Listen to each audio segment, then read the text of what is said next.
Legal പ്രസത്തിലേക്ക് സ്വാഗതം. കഴിഞ്ഞ ദിവസം ഇന്ത്യ ഗവൺമെൻറ്റിൻ്റെ വെബ്സൈറ്റിൽ കണ്ട ഒരു വാക്കാണ് കർമ്മയോഗി. ഇത് എന്താണെന്നുള്ള ക്യൂരിയോസിറ്റി കൊണ്ടാണ് ഇതിനെക്കുറിച്ച് കൂടുതലായി അന്വേഷണം നടത്തിയത്. ഈ വീഡിയോ ചെയ്യുന്ന സമയത്ത് 1,69,06,700 കർമ്മയോഗികളാണ് നമ്മുടെ രാജ്യത്ത് രജിസ്റ്റർ ചെയ്യപ്പെട്ടിരിക്കുന്നത്. കർമ്മയോഗി, രാഷ്ട്രീയ കർമ്മയോഗി. എന്താണ് രാഷ്ട്രീയ കർമ്മയോഗി?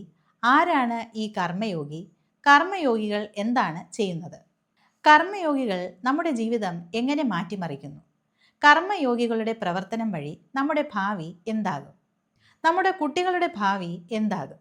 എന്നിങ്ങനെയുള്ള വളരെ കാതലായ ചില ചോദ്യങ്ങളാണ് ഇന്ന് ലീഗൽ പ്രിസം പരിശോധിക്കുന്നത്. This is legal prism, law made easy.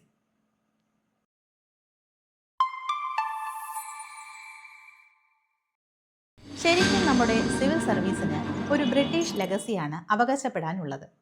Colonial വ്യവസ്ഥിതിയിൽ ഭരണക്കാർ ഇന്ത്യൻ വംശജരെ അടിച്ചമർത്തുന്നതിനാണ് അധികാരം വിനിയോഗിച്ചത്. ബ്രിട്ടീഷ് ക്രൗണിനെ തകർക്കാൻ ശ്രമിക്കുന്ന ഭീകരന്മാരായാണ് ഇന്ത്യൻ ജനങ്ങളെ അന്ന് ഭരണവർഗം കണ്ടത്. ഇന്ത്യയിൽ അന്ന് എഴുതപ്പെട്ട നിയമങ്ങളെല്ലാം ജനങ്ങളെ നേരിടാനുള്ളതായിരുന്നു.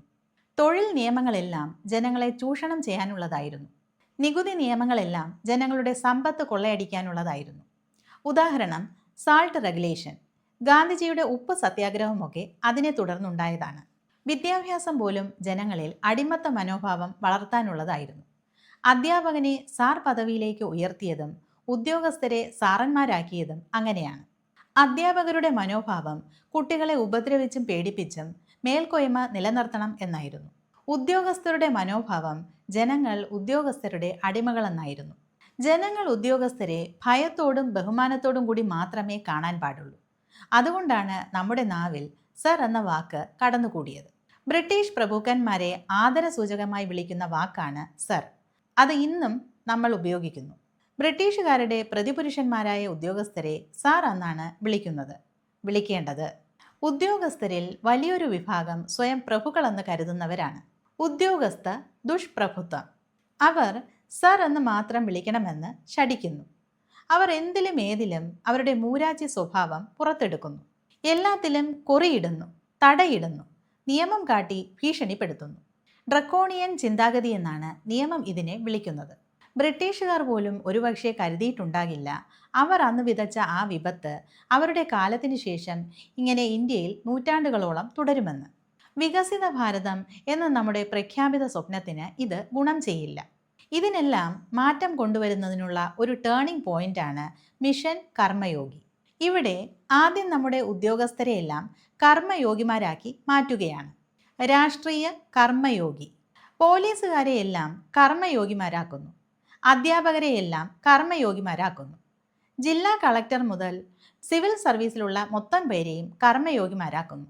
ആതുരാലയങ്ങളിൽ, തദ്ദേശ സ്വയംഭരണ സ്ഥാപനങ്ങളിൽ, RTO, വില്ലേജ് ഓഫീസുകളിലെല്ലാം ഉദ്യോഗസ്ഥരെ കർമ്മയോഗിമാരാക്കി മാറ്റുന്നു. ഇങ്ങനെ നമ്മുടെ പൊതുസേവനത്തിൻ്റെ സമസ്ത മേഖലകളിലും കർമ്മയോഗിമാരെ സൃഷ്ടിച്ച് വിന്യസിക്കുകയാണ് ഈ പദ്ധതിയുടെ ലക്ഷ്യം. ഇതൊരു കപ്പാസിറ്റി ബിൽഡിംഗ് പ്രോഗ്രാമാണ്. ഇന്ത്യയിലെ മുഴുവൻ ഉദ്യോഗസ്ഥരെയും പൊതുസേവന രംഗത്തുള്ളവരെയും പുതിയ സർവീസ് കൾച്ചറിലേക്ക് പറിച്ചു നടുകയാണ് ഈ പ്രോഗ്രാമിൽ ചെയ്യുന്നത്. ഈ കർമ്മയോഗികളെ അണിനിരത്തി ജനങ്ങളുടെ ക്ഷേമം, രാഷ്ട്രത്തിൻ്റെ വികസനം ഇവയാണ് ലക്ഷ്യമിടുന്നത്. മിഷൻ കർമ്മയോഗി. ഇതൊരു മാറ്റമാണ്, സമൂലമായ മാറ്റം. ഉദ്യോഗസ്ഥരുടെ മനോഭാവത്തിലുള്ള മാറ്റം, സേവന മനോഭാവത്തിലുള്ള മാറ്റം, സേവാഭാവ് എന്ന ആശയത്തിലേക്കുള്ള ചുവടുമാറ്റം. പൊതുസേവന രംഗത്തുള്ളവരുടെ ഓരോ പ്രവൃത്തിയിലും സേവാഭാവമാണ് പ്രതിഫലിക്കേണ്ടത്. അതിന് അവരെ പ്രാപ്തരാക്കുന്നു.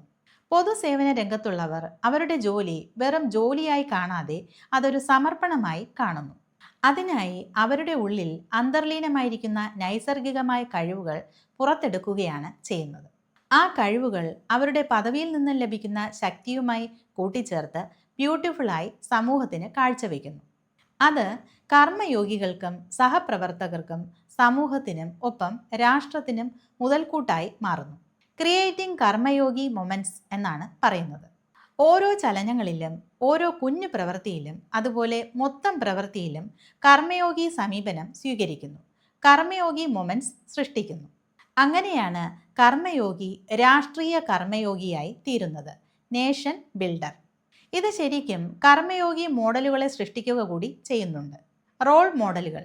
അവരുടെ കർമ്മയോഗി പ്രവർത്തനങ്ങൾ മറ്റുള്ളവർക്ക് പ്രചോദനമാകുന്നു. നമ്മുടെ ചുറ്റും റോൾ മോഡലുകൾ നിറയുന്ന കാലം വരുന്നു. കർമ്മയോഗികൾ സിസ്റ്റത്തെ കുറ്റം പറയുന്നതിന് പകരം പ്രശ്നങ്ങളെ ബ്യൂട്ടിഫുള്ളായി സോൾവ് ചെയ്യുന്നു. അവർ സഹപ്രവർത്തകരെ കുറ്റം പറയുന്നില്ല. കൂടെ പ്രയത്നിക്കുന്നവരെ കൈ പിടിച്ച് ഉയർത്തുന്നു. ചവിട്ടി അമർത്തുകയല്ല, കൈ പിടിച്ച് ഉയർത്തുന്നു. സഹപ്രവർത്തകരെ ബ്ലെയിം ചെയ്യുന്നത് കർമ്മയോഗികളുടെ ലക്ഷണമല്ല. ഒരു ടീമിൽ കഴിവ് കുറഞ്ഞവരുണ്ടെങ്കിൽ അവരെയും ചേർത്ത് നിർത്തുന്നവരാണ് കർമ്മയോഗികൾ. ഇവിടെ ഞാൻ കഴിവ് കുറഞ്ഞവർ എന്ന് പറയുന്നതിൽ ഒരു തെറ്റുണ്ട്. കഴിവ് കുറഞ്ഞവരായി ആരുമില്ല എന്നതാണ് വാസ്തവം. കഴിവുകൾ വ്യത്യസ്തമായിരിക്കുന്നു എന്നേ ഉള്ളൂ. ആ വ്യത്യസ്തമായ കഴിവുകളെ പ്രയോജനപ്പെടുത്തി ടീം വർക്ക് വിജയകരമാക്കുകയാണ് കർമ്മയോഗി ചെയ്യുന്നത്. അപ്പോൾ നമ്മൾ കരുതും ഉയർന്ന ഓഫീസർക്ക് മാത്രമേ കർമ്മയോഗിയാകാൻ കഴിയൂ എന്ന്. അല്ല. ഒരു വാഹനത്തിൻ്റെ ഡ്രൈവർ രാവിലെ ആ വാഹനം ഭംഗിയായി കഴുകി വൃത്തിയാക്കി അയാളുടെ ജോലി ആരംഭിക്കുന്നതിലൂടെ ആ പ്രവൃത്തി അദ്ദേഹത്തെ ഒരു കർമ്മയോഗി ആക്കുകയാണ്. ആ ഡ്രൈവർ സിസ്റ്റത്തെ കുറ്റം പറയുന്നില്ല. അദ്ദേഹത്തിൻ്റെ നിർവചിക്കപ്പെട്ട ഡ്യൂട്ടിക്ക് പുറമെ ഒരു സേവാഭാവം പുറത്തെടുക്കുകയാണ്. പഠിക്കാൻ കഴിവ് കുറഞ്ഞ കുട്ടികളെ വ്യത്യസ്തമായ രീതികൾ അവലംബിച്ച് പഠിപ്പിച്ചാൽ അവരെയും മുൻനിരയിലേക്ക് കൊണ്ടുവരാനാകും. അങ്ങനെ ചെയ്യുന്ന ടീച്ചറാണ് കർമ്മയോഗി ടീച്ചർ. എല്ലാ കുട്ടികളെയും സ്വന്തം കുട്ടികളായി കാണുന്ന സേവാഭാവമാണ് കർമ്മയോഗ. ഇന്നർ എക്സലൻസ് എന്നാണ് ഇതിന് പറയുന്നത്. ഞാൻ എൻ്റെ ഓഫീസിലെ കലണ്ടർ സ്വയം ശരിയാക്കിയിടുന്നത് പോലും ഈ ഇന്നർ എക്സലൻസിൻ്റെ ഭാഗമാണ്. ഓഫീസ് വിട്ടു പോകുമ്പോൾ ഞാൻ ഉപയോഗിച്ചു കൊണ്ടിരുന്ന ഫാനും ലൈറ്റും ഓഫാക്കി പോകുന്നത് ഒരു കർമ്മയോഗി മൊമെൻ്റാണ്. അതൊരു ഇന്നർ എക്സലൻസ് ആണ്. അത് നമ്മിലെ റോൾ മോഡലിനെ പുറത്തെടുക്കുന്നു. മറ്റുള്ളവരിലെ ഇന്നർ എക്സലൻസിനെ കണ്ടെത്തുന്നതും ഒരു ഇന്നർ എക്സലൻസ് ആണ്. അത് നമുക്ക് ഒരു സന്തോഷം കൂടി പ്രദാനം ചെയ്യുന്നുണ്ട്. ജോയ് ഓഫ് കോൺട്രിബ്യൂഷൻ എന്നാണ് ഇതിന് പറയുന്നത്. ഒരു പ്രശ്നത്തെ നിയമവും ചട്ടവും നോക്കി മാത്രം കാണാതെ അതിലെ നമ്മുടെ റോൾ എന്താണ് എന്ന് മനസ്സിലാക്കി പ്രവർത്തിക്കുകയാണ് കർമ്മയോഗി മൊമെൻറ്റ്. നിയമം നോക്കരുതെന്നല്ല. നിയമത്തിൻ്റെ ആനുകൂല്യം കിട്ടുമെങ്കിൽ അത് നൽകാം. നിയമത്തിനപ്പുറവും പോകാം. നിയമത്തിൻ്റെ അതിർവരമ്പ് വരെ പോകാം. ഇനി ഒരു ഉദാഹരണം നോക്കാം. ഉപേക്ഷിക്കപ്പെട്ട നിലയിൽ ഒരമ്മ. അവരെ കണ്ടെത്തുന്ന ഒരു പോലീസ് ഓഫീസർ. അദ്ദേഹം നിയമപ്രകാരം മക്കളെ വിളിച്ചു വരുത്തി അമ്മയെ നോക്കാൻ ആവശ്യപ്പെടുകയാണ്. പക്ഷേ മക്കളുടെ അവസ്ഥയും വളരെ കഷ്ടമാണ്. പോലീസ് ഓഫീസർക്ക് വേണമെങ്കിൽ മക്കൾക്കെതിരെ കേസെടുക്കാം, അവരെ ജയിലിൽ വിടാം. പക്ഷേ പോലീസ് ഓഫീസർ അതിലേക്ക് പോകുന്നില്ല. തൻ്റെ അധികാരപരിധിയിലുള്ള ഒരു റീഹാബിലിറ്റേഷൻ ഹോമിൽ ആ അമ്മയെ എത്തിക്കുകയാണ്. അവിടെ അമ്മയ്ക്ക് ആവശ്യമായ പരിചരണം ലഭിക്കുന്നു. എന്ന് മാത്രമല്ല, ആ ഓഫീസർ ഇടയ്ക്കൊക്കെ ആ അമ്മയെ കാണാൻ അവിടെ പോകുകയും ചെറിയ മധുരപലഹാരങ്ങൾ എന്തെങ്കിലും നൽകുകയും ചെയ്യുന്നു. 1.5 വർഷത്തോളം ആ അമ്മ അവിടെ കഴിഞ്ഞു. ഒരു ദിവസം അപ്രതീക്ഷിതമായി ആ ഷെൽട്ടർ ഹോമിൽ നിന്ന് ഓഫീസർക്ക് ഒരു ഫോൺ കോൾ വരികയാണ്. അദ്ദേഹം അവിടെ എത്തുമ്പോൾ ആ അമ്മ വളരെ സന്തോഷവതിയായി കാണപ്പെട്ടു. പിന്നീട് അല്പസമയത്തിന് ശേഷം അവർ നിറഞ്ഞ സന്തോഷത്തോടെ ഈ ലോകത്തു നിന്നും യാത്രയാവുകയാണ്. ആ പോലീസ് ഓഫീസർ ഓർത്തെടുത്തത് ആ അമ്മ അവരുടെ അന്ത്യനിമിഷത്തിൽ കാണാൻ ആഗ്രഹിച്ചത് സ്വന്തം മക്കളെയല്ല, മറിച്ച് വെറും ഒരു പോലീസുകാരനായ എന്നെയാണ്. ഇതൊരു കഥയല്ല, യഥാർത്ഥത്തിൽ നടന്ന സംഭവം തന്നെയാണ്. അത് ആ പോലീസ് ഉദ്യോഗസ്ഥൻ്റെ ജീവിതത്തിലെ ഒരു കർമ്മയോഗി മൊമെൻ്റാണ്. അതിൽ നിന്നും അദ്ദേഹം, ആ പോലീസ് ഓഫീസർ, ഒരു സന്തോഷം അനുഭവിക്കുന്നുണ്ട്. അതുവഴി അദ്ദേഹത്തിൻ്റെ ഡോപ്പമിൻ ലെവൽ വർദ്ധിക്കുന്നുണ്ട്. അതിനെയാണ് ജോയ് ഓഫ് കോൺട്രിബ്യൂഷൻ എന്ന് പറയുന്നത്. ഇങ്ങനെ ഓരോ മേഖലയിൽ പ്രവർത്തിക്കുന്ന ഉദ്യോഗസ്ഥർക്കും ഈ ജോയ് ഓഫ് കോൺട്രിബ്യൂഷൻ അനുഭവിക്കാൻ കഴിയും. ഓരോ നിമിഷത്തിലും ജോയ് ഓഫ് കോൺട്രിബ്യൂഷൻ അനുഭവിക്കുന്ന കോടാനുകോടി ഉദ്യോഗസ്ഥർ നമ്മുടെ ഇടയിലുണ്ട്. അതുകൊണ്ടാകണം അവർക്ക് ആയുർദൈർഘ്യം കൂടിയിരിക്കുന്നത് എന്നെനിക്ക് തോന്നുന്നു. ഒരു പ്രശ്നത്തിൽപ്പെട്ടിരിക്കുന്ന ഒരാളെ നിയമത്തിൻ്റെ അതിർവരമ്പുകളിൽ നിന്നുകൊണ്ട് ഒരു ഉദ്യോഗസ്ഥൻ സഹായിക്കുന്നതിനെ അദ്ദേഹത്തിൻ്റെ കർമ്മയോഗമായി കാണാവുന്നതാണ്. അങ്ങനെ ചെയ്യുന്നത് സേവാഭാവമാണ്. ആ ഉദ്യോഗസ്ഥൻ്റെ ഇന്നർ സ്ട്രെങ്ത് ആണ്. ഒരു പ്രശ്നത്തിൽ പെട്ടുപോയ ആളെ മറുകരയെത്താൻ സഹായിക്കുകയാണ് കർമ്മയോഗി ചെയ്യുന്നത്. ആ പ്രോബ്ലത്തിൻ്റെ സൊല്യൂഷൻ മറ്റെവിടെയെങ്കിലും ആയിരിക്കും ഒരുപക്ഷെ ഉണ്ടാകുക. അത് കണ്ടെത്താൻ സഹായിക്കുന്നതും കർമ്മയോഗി മൊമെൻ്റാണ്. സന്തോഷം നൽകുന്ന കാര്യമാണ്. ഒരു ഗർഭിണിയായ സ്ത്രീയെ വീട്ടുടമ വാടക വീട്ടിൽ നിന്നും ഇറക്കിവിടാൻ ശ്രമിക്കുകയാണ്. അവർ പഞ്ചായത്ത് സെക്രട്ടറിക്ക് ഒരു അപേക്ഷ നൽകുകയാണ്. എൻ്റെ ഭർത്താവ് കൂടെയില്ല, സഹായത്തിന് ആരുമില്ല, വാടക വീട്ടിൽ നിന്നും ഇറക്കി വിടാതിരിക്കാൻ സഹായിക്കണമെന്ന്. പഞ്ചായത്ത് സെക്രട്ടറിക്ക് അതിലൊന്നും ചെയ്യാനില്ല. അത് റെന്റ് കൺട്രോൾ കോർട്ട് വഴി പരിഹരിക്കേണ്ട ഒരു വിഷയമാണ്. എന്നിരുന്നാലും പഞ്ചായത്ത് സെക്രട്ടറി ഉടനെ ആ പ്രദേശത്തെ പോലീസ് ഓഫീസറെ വിളിച്ച് സംസാരിക്കുകയാണ്. സംസാരിക്കുക മാത്രമല്ല, ആ സ്ത്രീക്ക് ആവശ്യമായ പ്രൊട്ടക്ഷൻ നൽകുന്നതിനും അഭ്യർത്ഥിക്കുകയാണ്. അതോടൊപ്പം ആ അപേക്ഷയും പോലീസ് ഓഫീസർക്ക് കൈമാറുകയാണ്.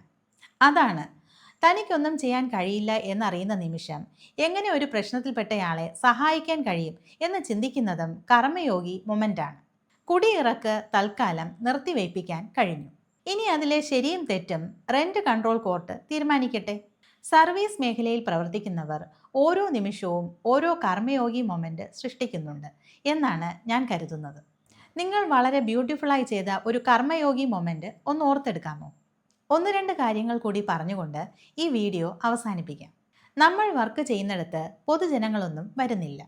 അപ്പോൾ കർമ്മയോഗി മൊമെൻറ്റ്സ് എങ്ങനെ സൃഷ്ടിക്കും? നമ്മുടെ ഓർഗനൈസേഷൻ ഏറ്റെടുക്കുന്ന പ്രോജക്റ്റ് ഭംഗിയായി നിർവഹിക്കുന്നതാണ് നമ്മുടെ അവിടുത്തെ കർമ്മയോഗി മൊമെൻറ്റ്. അത് മുകളിലുള്ള തട്ടിലേക്കും അതിന് മുകളിലേക്കും പോകുന്നതിനെ ലൈൻ കണക്റ്റ് എന്നാണ് പറയുന്നത്.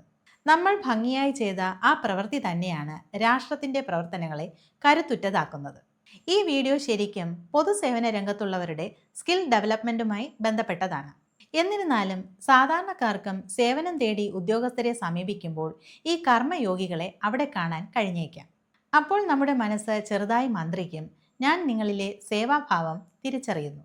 നിങ്ങളൊരു കർമ്മയോഗിയാണെന്ന് ഐഡൻറ്റിഫൈ ചെയ്യുന്നു. ഇനി അവരെ സാർ എന്നല്ല, കർമ്മയോഗി എന്ന് വിളിക്കാം, നിറഞ്ഞ മനസ്സോടെ. നിങ്ങളുടെ ജീവിതത്തിൽ അനുഭവവേദ്യമായ കർമ്മയോഗി moments ഓർത്തെടുത്തോ?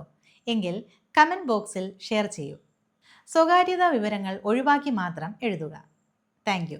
This is legal prism, law മേഡീസ്.